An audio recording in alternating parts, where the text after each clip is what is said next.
Welcome po sa aking channel, Love9 TV. Nandito po tayo ngayon sa isang exclusive subdivision dito sa Tagaytay.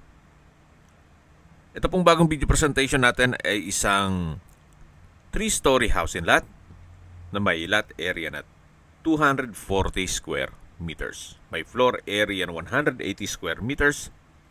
Ito po'y titulado, buhay po ang may-ari, kaya wala po kayong maging problema sa documentation o sa transfer ng title.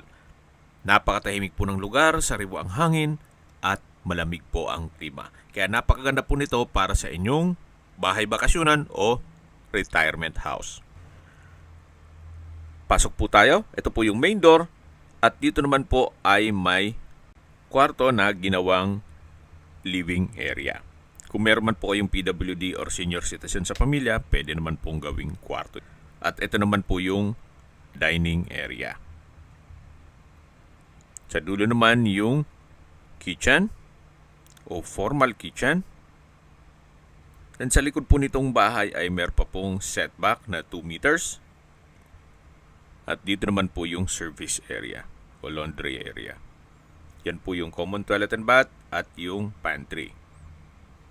Ang full video presentation po ay mapapanood nyo sa aking main YouTube channel na Love9 TV Official. At nandito na po tayo sa second floor. Ito po yung master bedroom. May sariling toilet and bath at may access sa balkonahe.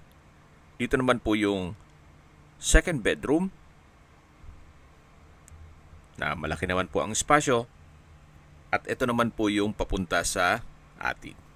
Binebenta po ito ni owner sa halagang 12.5 million pesos. Kung may mga katanungan po kayo, tawag lang po kayo sa aking numero. Maraming salamat po.